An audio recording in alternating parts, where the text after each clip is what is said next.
When my daughter-in-law told me I should move out, I didn't argue. I smiled, picked up my cup of tea, and said, "If that's what's best for everyone, then okay." Inside, I felt something break quietly.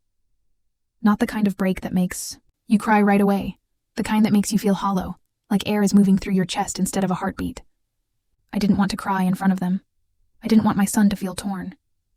So I stood up, adjusted my sweater, and walked toward my room to start packing. As I passed by the living room, I caught a glimpse of him, my only son, standing behind her. He wasn't angry or cold, just lost. His eyes looked like he was begging me not to make it harder, and that's when I realized I'd already lost him long before that day. My son, Daniel, was my whole world.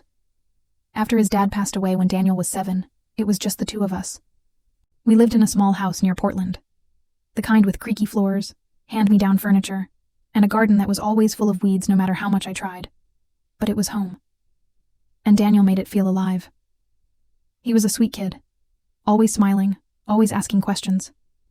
When other kids were outside playing football, he'd be sitting at the table with me, drawing silly cartoons or helping me with dinner. We used to bake cookies every Friday night, chocolate chip his favorite, and then watch old movies together. He'd fall asleep halfway through, his head on my shoulder. People used to say, "You two are more like friends than mother and son." And they were right. We had each other, and for years that was enough. When he went off to college, I cried the first week every night. The house felt too quiet. But he called me almost every day, told me about classes, friends, late-night pizza, everything. And every time he ended a call with "Love you, Mom," I felt like maybe I was doing something right. Then one Christmas break, he brought someone home. Her name was Emma. She was warm, confident, and beautiful. The kind of girl who makes everyone in the room feel a little brighter. She brought me flowers, helped me set the table, laughed easily. I liked her instantly. And I saw how Daniel looked. At her, that soft, proud, young kind of love that says, "This is it." I remember thinking, good. He's found someone. That's all I ever wanted. For him to have the kind of love I once had with his dad. When they got married 2 years later, I cried happy tears.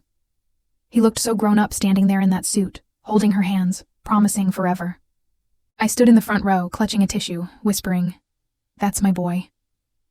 The first year after the wedding, everything felt fine. They lived about 20 minutes away, so I'd visit once a week. I'd bring lasagna or banana bread.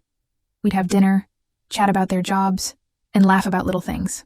But slowly, things started to shift. At first, it was subtle. Emma would sigh when I offered to help in the kitchen. Or she'd say, "Oh no, you don't need to bring anything next time. We've got it covered." I told myself I was imagining it. Maybe she just wanted to handle things her own way. That's fair. Every new couple needs space. But then, Daniel started calling less. Texts became shorter. "Busy, Mom, talk later." "Sorry, late night, love you." I told myself he's just adjusting to married life. But deep down, it hurt.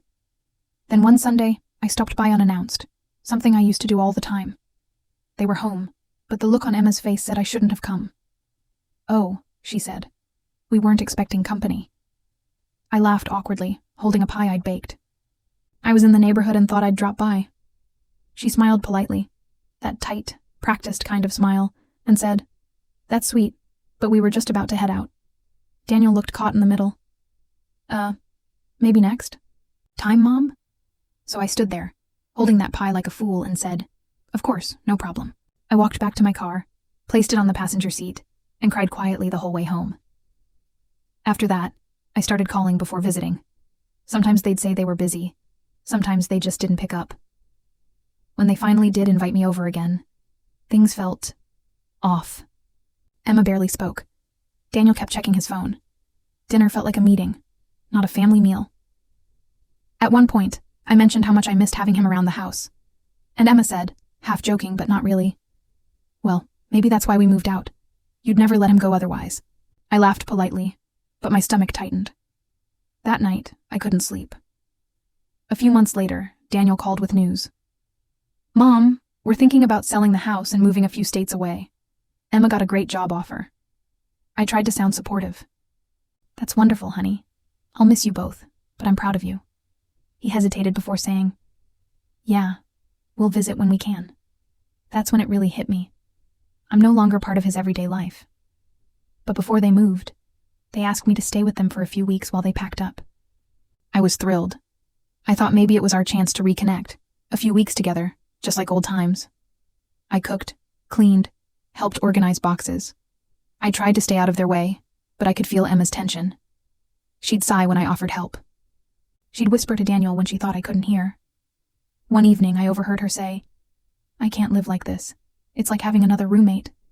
And Daniel said softly, "She's my mom, Em. Just for a few weeks." Her reply came out sharp. "It's always just for a few weeks, and it never ends." I froze. I wanted to leave that very moment, but I didn't want to cause a scene. That night, I packed half my things quietly. The next morning, as I was making coffee, Emma came into the kitchen. She didn't look angry, just tired. She said, "I think it would be better if you went back home a little early. Things have been tense." I turned to look at her. For a second, I wanted to defend myself, to say, "I've done nothing wrong," but I didn't. I just said, "Of course." Daniel came in a few minutes later, and the silence said everything. He wasn't the little boy who used to run to me when he scraped his knee. He was a man, torn between his mother and his wife, and I knew I had to let him choose her. So I smiled and said, "Don't worry about me. I'll be fine." And that was it. That's how 29 years of motherhood quietly folded into a suitcase. When I got home, the house felt emptier than before. For the first few days, I kept expecting him to call, to say he missed me, to say he was sorry. But he didn't. Weeks passed. I busied myself with gardening, volunteering at the library, small things to fill the silence. Sometimes I'd pick up my phone just to scroll through old photos. Him on his first day of school, blowing out birthday candles, holding his college diploma.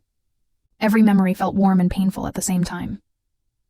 One afternoon, the phone finally rang. It was him. "Hey, Mom," he said, his voice softer than I remembered. "Just wanted to check in. You doing okay?" I smiled even though my throat tightened. "I'm doing fine, sweetheart. How's Emma?" He hesitated, then said, "She's good. We've just been busy settling in." I could hear her voice in the background, calling his name. He said quickly, "I'll call again soon." He didn't. Months later, out of nowhere, I got a letter in the mail, from Emma. It was short. She wrote, "I know things were hard between us. I never meant to make you feel unwelcome. I just wanted space to build my own life with him. I hope someday you can understand." I read that letter 3 times, and for the first time, I didn't feel angry, because she was right. I had held on too tightly, not out of control, but out of love. I didn't know how to exist without being needed. I folded the letter carefully and placed it in my drawer. A year passed. Daniel and Emma came to visit, finally. They looked happy, older, softer. When he hugged me, it felt different. Not the guilty, rushed kind, but a genuine one. He whispered, "I missed you, Mom." I smiled and said, "I missed you too." And that was enough. Now, years later, when I sit alone in this little house, I often think about that moment, the day I walked away without a fight. And I've realized something. Love doesn't mean holding on. Sometimes, it means stepping back quietly so they can grow. Our children don't stop loving us. They just start loving someone else too. And that doesn't make our place smaller. It just changes it. We raise them to build their own lives, to love deeply, to protect their families. And when they do exactly that, it hurts. But it also means we did our job right. So when I look at old photos now, I don't feel loss anymore. I feel pride. I see a boy who became a man who knows how to love, even if that love took him away from me. And every night before I go to sleep, I whisper the same thing I used to tell him when he was little. "Good night, sweetheart. I'm proud of you, because I am, and I always will be."